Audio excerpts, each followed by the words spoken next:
Hello, my name is Sammy Turbrack, and I am a functional nutrition therapy practitioner. It's a mouthful, as well as a prenatal and postpartum specialist in the areas of exercise and nutrition.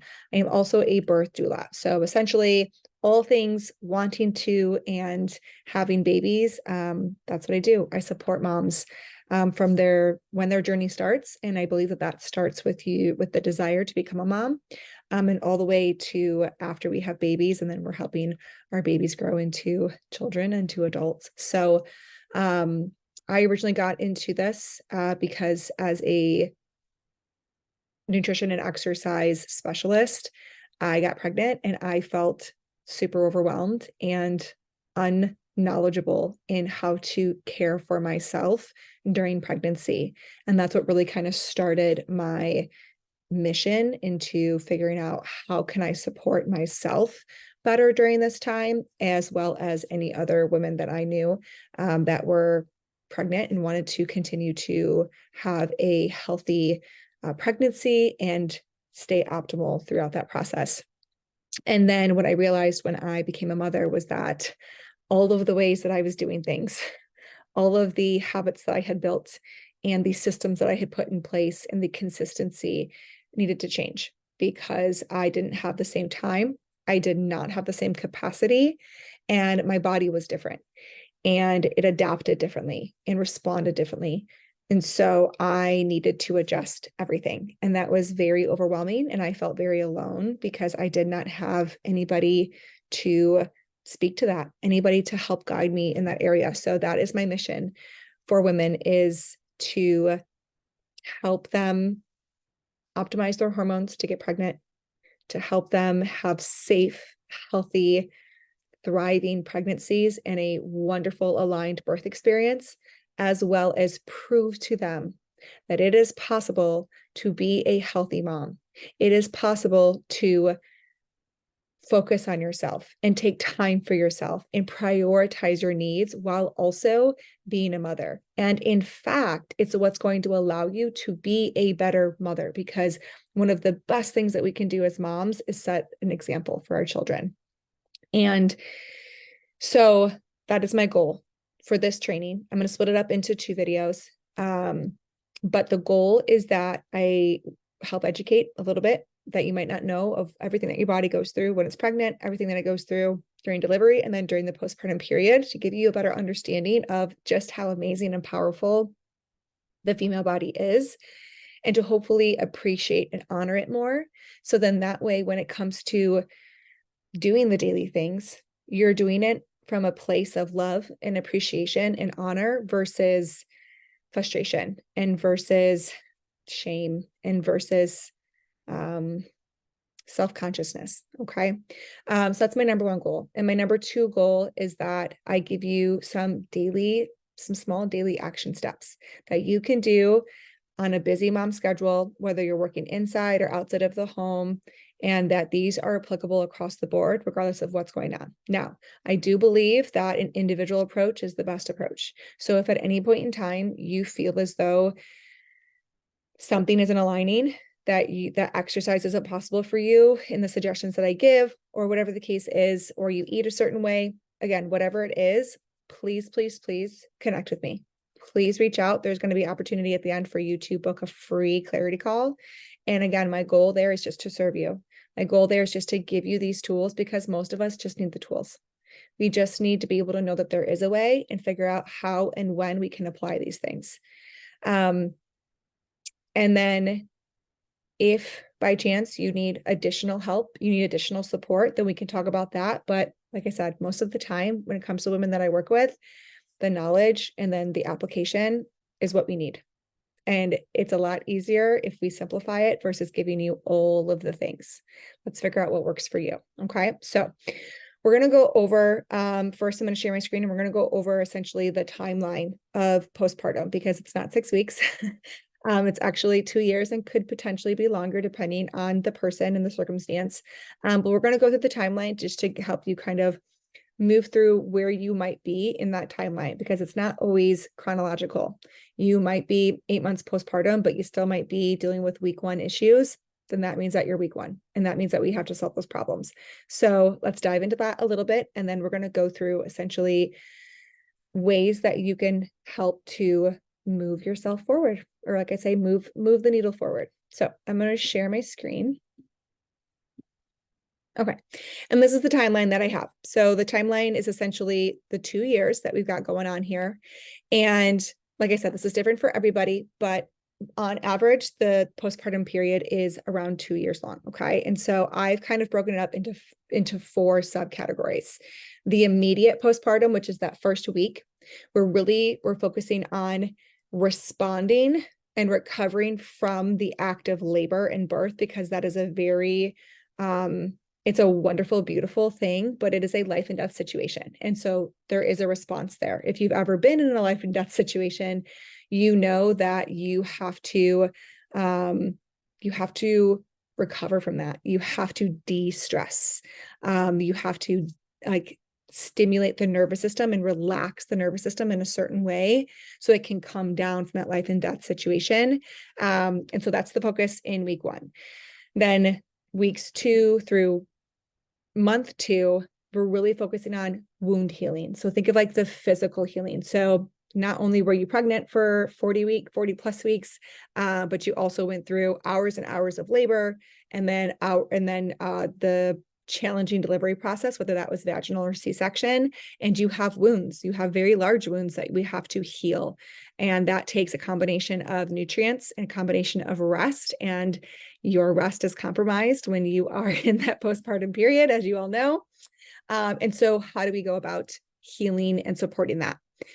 Phase 3 is the hormone and energy balance. So we're going to dive in a little bit about like how those are impacted, and really the time frame in which those can be balanced and improved upon, because many of us think that it's like a light switch, or it's like a day, tomorrow they should be better. And it actually takes a while for those to respond. And then last but not least, we have optimizing and strengthening. So this is where the body has healed, and now we have to strengthen. And now we have to figure out how to create consistency and optimize our routine, because that's what's going to allow us to keep growing stronger and keep getting better and keep improving our health.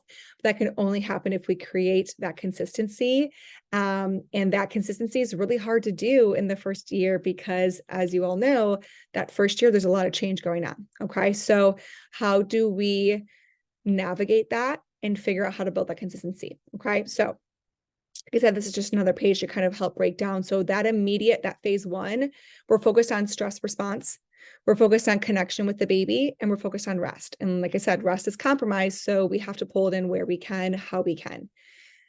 I also want to caveat that by saying that I'm going to talk about these things in like optimally. This is what days 1 through 7 should look like. Now, that might not have been, you might already be past days 1 through 7, and that might not have been the reality for you. 1, that's okay. 2, I want you to appreciate and understand that if we were compromised in that in that time period, that might be why we're still having some issues. And that's also okay. So a lot of times we put that pressure on ourselves to like have this timeline and feel better by this time, without really truly understanding that some of us don't have wonderful support systems. Some of us don't have the ability to take off 4 months from work. Some of us don't have, we might have several other kids that we also have to take care of during this time. So laying in our bed for a week isn't a possibility.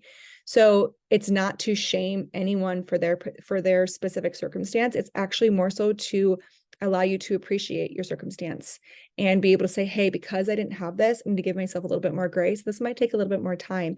And since I didn't have support here, or didn't have this going on here, maybe I can shift it and focus on things here. Okay. So this is not me telling you how it should go. And if it doesn't go that way, then you're SOL, for lack of a better term. This is to allow you that life isn't perfect, and we're going to have to do some adjustments. And I think our biggest, harshest critics are ourselves. And I think it's just because we don't truly understand everything that the body goes through. Okay. So back to it. Phase 2, that wound healing, really focusing on nutrients needed to help heal the body. What are those nutrients? Rest and recovery as needed, movement, what movement is appropriate versus not appropriate, and then support from others. So how to bring in that support if you have it. With 3, the hormones and energy balance, we're establishing these new norms. We are creating consistency. This is where the consistency starts. And then we're adjusting to the ebbs and the flows. And then when it comes to optimizing and strengthening, we're sharing the load, we're paying attention to biofeedback, and we're stepping back into what's uncomfortable. So, and I use that term comfortable and uncomfortable because similar to like stress, that whenever your body's in a state of survival, we need to focus on what's going to allow us to recover, what's going to allow us to rest, what's going to allow us, like what's going to bring comfort and safety back into the body. And then once we've reached that spot of safety, in order to keep growing and stop stalling, we need to then push ourselves into a little bit of uncomfortableness and challenge the body a little bit more. And so it's understanding when is that appropriate and when is it harmful? When is it okay to push through and do the hard thing? And when should we be pulling back and doing the restorative thing? And that's a really hard thing for a lot of people to learn. So we're going to dive into that a little bit. Okay, so the immediate postpartum period. So this is that day 1 through 7, where you just had baby, you just went through an actual life or death situation. That is how serious this is. You went to war. You were in a battle for your life and for their life. And that's how your body responds. So when it comes to the hormones that are released, that's what's happening to the body. And I think that that's really important for us to understand that it takes a lot. I mean, think about, even odds are most of us haven't been in a life and death situation. So if you have, then you understand what this feels like. You understand what you feel like after that situation has happened and how exhaustive your body is and how much that nervous system is fried and needs to recover. The challenging part is that in this situation, you don't have the ability to go sleep for 8-10 hours for multiple days in a row. You have to get up every couple hours and you have to take care of a human. So, and then a lot of your nutrients, especially for breastfeeding, are going to be going to that human. So it's understanding and appreciated. My body just went through this amazing, miraculous, hard thing. And I need rest, and bonding with my baby needs to be the number one most important thing. So I just put down, the body releases a rush of hormones that help you go through this labor and birth process. It's what helps because it gives us the energy. It's what helps us push through and not give up because this is so hard. And it's what helps keep us going, even though we're sleep deprived because we've been in labor for the last 36 hours. So these are just a couple of the hormones that you've probably heard of. There's adrenaline, which that is a stress response hormone. There's oxytocin, that's a labor hormone, as well as the love hormone. There's dopamine, this is a pleasure hormone. And there's epinephrine, that's another one of those stress hormones. So these are things that again, there's more, but these are some of the big ones that are released during this time. And that when it comes to hormones, our body craves balance with our hormones. So when we have a big influx, we then have to respond accordingly. So our goal would be, after we have this big event and we have those rush of these hormones, is we need to come back to what we call homeostasis. And so that's where that rest and that nourishment and that recovery is super, super important. So some of the things that help the nervous system do that are, like I said, sleep, which is going to be compromised, hydration, nutrient-rich foods, bonding with baby. And those are and again, that's it. That's what I want you to focus on. If that's a possibility, if we can have somebody else do all of the other things and that allows you to be there with baby, that's really, really helpful. I like to give the suggestion of stay in bed days 1 through 3. Again, aside from you going to the bathroom and things like that, and then stay close to bed days 4 through 7. So that means we're going maybe to the kitchen to make some food, or we're going, out to the mailbox, or we're going, we're taking these small little trips, but you're staying relatively close to the bed because you need to be in bed recovering. Okay. Wound healing. So this is moving forward up until 2 months. Again, this could take longer depending on the person and what they've been through. But regardless of whether you had a vaginal or a C-section, you have a wound the size of a dinner plate inside your abdomen after you give birth, because that wound is where the placenta was. And that's relatively, I showed a picture of a placenta so you could see that's relatively how big that placenta is about the size of a dinner plate. Okay. And so that was attached to the lining inside your uterus. And so now we have a wound here. They give a big scab. And I like to picture this because if this wound, if you had a wound this big on the outside of your body, like if it was on the outside of your abdomen and people saw that and you saw that, how careful would you be with your body while it healed? You'd be very, very careful with it. You would take wonderful care of it so that this huge wound could close. But because we don't see it and because others don't see it, we try to ignore that it's there. And so understanding that's why it takes 2 months. It's why it takes 2 months just to heal this one wound. It's because it's very large. And again, there are three main areas for that really help when it comes to healing. Okay. And it's hydration, proper hydration. It's proper nourishment. That's the quality and quantity. So enough good foods that we're eating. And then it's sleep. And you are not getting sleep. You're not getting adequate sleep during this time. So that means it's going to take longer to heal this wound than it would if you were able to get a full night's rest every single night. Because you're not able to do that, the only time the body heals is while we're sleeping. So if you're getting 2-hour chunks of sleep, that's minimizing how much our body can heal. So again, I say that not as a doom and gloom. I say that so you can appreciate everything your body's going through and you can give yourself grace that this takes time and stop rushing the process. Stop rushing the process because you can't. And if you try to, we could cause more harm than good. Okay.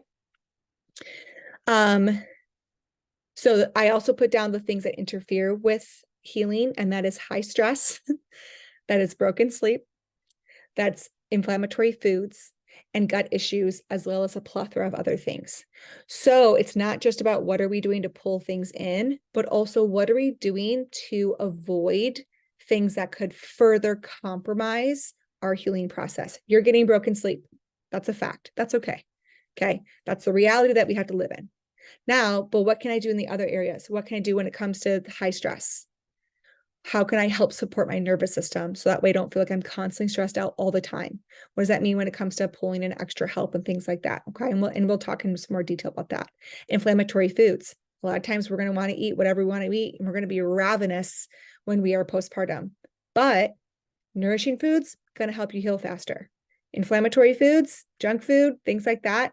Not only is it void of nutrients, but it's also potentially going to cause some further damage, which means that your immune system can't go heal that dinner plate wound in your abdomen. Instead, it has to focus on fighting off whatever junk you just put into your body. And again, there's a time for pleasure foods, but this is just again understanding that the better you take care of yourself, the better you're going to feel faster, right? Gut issues. If you're not somebody who is digesting your food well, you're not somebody who is having regular healthy bowel movements, you're somebody who deals with a lot of gas, a lot of bloating, things like that. Those are all things that could impact and inhibit the body from healing optimally, because that means that your immune system is focusing there. So these are the areas that we would want to look at to help improve. Hormone and energy balance. So I say 2 months to a year because that's how long it's going to take to get you to sleep through the night, to get you to create some consistency in how you're eating and how you're moving, and hopefully also to get you out of that survival state and into a safe space, because that's what's really going to influence your hormones. So did you know that your hormones are a signal, which means they are never the root cause? So when your stress hormones are out of whack, like your cortisol, or when your sex hormones are out of whack, like your estrogen, your progesterone, things like that, it's all a response to something happening in the body, and the hormones respond to that because they're a signal. Okay. So this is the big, going back to fertility is a big area that we work on, because if your sex hormones are off, there's another reason. So just pumping you full of synthetic hormones is not going to solve the problem. What we need to do is figure out why were your hormones off. And that could be gut issues. That could be nervous system issues and dysregulation. That could be nutrient deficiencies, liver and kidney issues, sleep deprivation, stress overload. All of these things are likely the root cause So like you're going to have probably multiple of these going on. And then so if we improve these areas, if we fix these problems, then your hormones and your energy will respond accordingly. And normally what we see is that your energy will respond first. So you'll start to see improved energy throughout the day. You'll start to sleep better. You'll start to function better throughout the day without caffeine, things like that. And then we'll see the hormones respond after. So this is something that, again, during that first year of being a mom, your norm or your schedule that you will start to set up and baby will start to have of like, oh, they're taking 4 naps throughout the day and they're sleeping for about an hour and then they're up for 2 hours. And then all of a sudden, when you feel like you got a rhythm down, then they change it. They go through a leap and then all of a sudden they're doing something else. And now they're sleeping for 3 naps a day and it's for an hour and a half. And now, so again, this first year, there's a lot of change that happens. And that's okay, but we need to be in a little bit more of like an ebb and flow during this time. And that can be challenging to create some consistency. And so again, it's just giving you a little bit more grace to take your time here. And I would say for most parents, and this is different for everybody, but most kids aren't sleeping through the night until they're several months old, 6 to 8, some people even longer than that. So if baby's not sleeping through the night, then you're not sleeping through the night. If you're not sleeping through the night, then we're compromised when it comes to how much our body can heal and function really well. So these are the things that we look for to start to improve the process. And then optimizing and strengthening. Again, we can't optimize and strengthen until we've done the healing.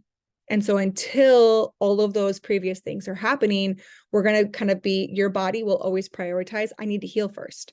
And this is what we see a lot when it comes to like body composition and stuff like that. Women who are like, well, I'm a year postpartum and I'm still 20 pounds overweight because your body hasn't healed. And if your body hasn't healed, then your body's going to try to hold on to body fat as long as possible because it hasn't healed yet. It doesn't feel safe to do that yet. Same thing when it comes to energy. My energy is still really, really low, but I am sleeping through the night. I might be even sleeping like 10 hours and I'm exhausted because we haven't healed yet. So something else might be happening that's interrupting that, right?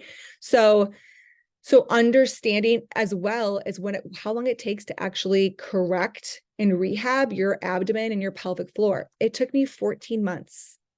I'm an exercise specialist. It's what I do for a living. It took me 14 months to heal my core and my pelvic floor. Everyone is different, but I remember going to my physical therapist at 14 months postpartum and asking him why I couldn't back squat because I was a heavy weightlifter. I was like, I cannot back squat more than 80 pounds. And 80 pounds was super light for my legs. But I was like, I get back pain immediately if I go any higher than that. He's like, it's because your abdomen and your pelvic floor aren't fully healed. We've got to take longer, take the weight off the bar. And that was really hard for me to hear because I was putting pressure on myself that I needed to heal by a certain time. But I was also somebody who, my baby was sick for the first 9 months of his life, which means he wasn't sleeping through the night, which means I wasn't sleeping through the night, which means that all the work that I was doing to help heal my core, my pelvic floor, it was taking longer. I was progressing, but I was progressing a little bit slower than what I would have liked to have progressed at, what I was used to doing, how quickly I would progress in the first 30 years of my life. I was a lot slower because I was compromised. My schedule was compromised. My sleep was compromised. And so even though I was eating well, and even though I was exercising, and even though I was drinking my water and managing my stress and doing these things, it was still going to take a little bit longer because this one area was compromised. And that's okay. I had to stop beating myself up and I had to take as long as it needs to take, listen to my body. And eventually, now that I was sleeping through the night, it only took a couple more months for me to be in a really, really good spot. But had I rushed that process, I probably could have caused a lot of damage to my back because I was trying to rush the process. So hopefully that all resonates with the timeline there. Now, next, what we're going to do is we're going to dive into how you can start to really create some change. And so today we're going to go over a couple aspects, and I call this acknowledge and anticipate. All right. And then day 2, we're going to go over act and ask. Okay. So so as we kind of chat through this, when it comes to acknowledging, that's primarily the goal of what I just showed you, is I want you to acknowledge what your body's been through. I want you to acknowledge that for 40 plus weeks, your abdomen was stretched and your pelvic floor was compromised and your hormones were being suppressed and you were growing body parts. So a lot of your nutrients was going towards baby and your posture was changing and adapting to make room for baby, and digestion could have been compromised, and all of these things that our body was designed to do. But we have to understand that it went through all of that. And that was really, really hard. And then you went through labor and delivery, which was a life and death situation, even though, and that's also why it's really important as a birth doula that I try to make that situation as peaceful as possible. I'm trying to make, our goal as doulas is to make a life and death situation as peaceful and wonderful and beautiful and aligned as possible. That is a possibility. We can do that, and it's wonderful, but it's not taking away from the fact that your body's going through a lot. So appreciating that, appreciating also what happens postpartum, in that the biggest area when it comes to healing, the biggest significant area when it comes to healing is sleep. And that is the biggest area that you're compromised in when you're postpartum. So we have to understand that it's going to take a little bit longer. It's going to take a little bit longer, and that's okay. Your focus is, what can I do versus what can't I do? Okay. It's taking pressure off of yourself. It's taking the timeline off of yourself, and it's saying, okay, if today is a day that baby isn't doing well and chaos is ensuing everywhere, what are the one or two things I can do in one of these one or two areas? And maybe it's just drinking water, and maybe it's just eating a healthy breakfast. What are the things that I can do to help support my body today, and focus on that? Okay. So that acknowledging my body's been through a lot. My body, this is the only body that I have. I've been doing this for 15 years, working with women on health. Most of them come to me working against their body, beating their body up to try to get it to behave and perform and look a certain way. And our body is too intelligent for that. And she won't take that disrespect. So respect your body, work with her, listen to her, acknowledge what she's been through, and then get the support that you need to be able to help her heal. And that should be the first goal, is to heal. Okay. So, and that kind of moves into anticipating. So when it comes to anticipating, we want to figure out the what can I do versus what can I do, focusing on what can I do, what's going to help my body feel better today, what's going to help my body feel better tomorrow. And so when we are looking at our areas, we're anticipating our needs. Okay. And that can start with just, what's my need this afternoon? If it's the morning, well, you can actually start with, what's my need right now? What does my body need right now to feel better? Does it need a little bit of water? Does it need some food? Does it need to go for a walk? Does it need some rest? What does it need right now? And not talking pleasure, talking about like nourishing your body. What does it need right now? And the next step would be, what does it need the rest of the day?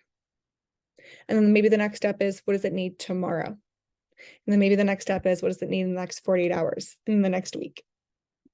In your earlier postpartum period, you're going to be taking care of your immediate need and maybe looking into the future a little bit, like for the rest of the day. But that's probably where it's going to stop. And that's okay. And then as baby grows and as your schedule gets a little bit more routine, you're going to be able to kind of go through longer spurts. Okay, baby's on a little bit of a regimen. All right, then that means I can maybe say, what can I do this next day? And what can I maybe do tomorrow? Awesome. The next 48 hours, I can kind of plan, right? And of course, could things hit the fan in the next 48 hours? Of course. But your ability to be able to say, okay, let's look ahead a little bit and anticipate my needs. And then eventually you'll be able to go longer and longer and look at things bigger picture. But oftentimes, a lot of where that anxiety comes in is that we think we either need to plan everything or we need to live in constant chaos. And that's not true. We're actually on a spectrum. And if constant chaos is planning nothing, and then this is complete order, odds are you're somewhere in the middle. And when you're newly postpartum, you're going to be a little bit closer to chaos. Like I said, handle your immediate need, handle the next need, handle the next need. And then as we continue to grow, we're going to be able to get a little bit more closer, but we're never going to be all or nothing. We're never going to be totally order all the time. That's not life as a mother. And then, but living in chaos is super exhaustive, and you're not going to be able to create any consistency if you're living in constant chaos all the time. So if you are somebody who's like, I have these intentions, I have these goals, I want to feel and function this way, but I'm somebody who's living in constant chaos because I can't feel like I can create a schedule. That's what we're going to do. That's your homework for this day one. Is I have a daily tracker. And this daily tracker is first just to get you to acknowledge where you are. What are my current actions? How am I sleeping? How am I eating? How am I hydrating? How am I moving? All of these things. How am I feeling? What is my current state? And then from there, it's where can we make little changes? Where can we make these small, and I say bricks. If we're creating a foundation, I want to lay a brick a day. One brick. Where can I make a change today? That's going to move me in the right direction. It's going to lay a brick down. Okay, tomorrow, what's another brick that I can lay down? And start to kind of build from there. So attached to this, you should be getting a 3-day tracker. And the goal for the next 3 days is to track your current behavior and how your body's feeling and functioning. And then from there, on day 2, we're going to kind of go through and work through how to act, which means create some change. That requires action. So how do we create some change in what we currently got going on? And then where do we need to ask for support? Because that's also something that we maybe didn't need to do previous to having children. But now that we have children, there's a reason there's that saying, it takes a village. It's not just to raise the kids. It takes a village because you can't forget about you. And if you want to prioritize yourself, which you absolutely should, then we're probably going to need to ask for some support. And that could be from partners if we have partners, it could be from family if we have family. It also could be from professionals if we need that level of support. That is completely okay. We should all be investing in ourselves. That's the most important thing to invest in. So we'll go through on day 2 how to act and how to ask. Till then.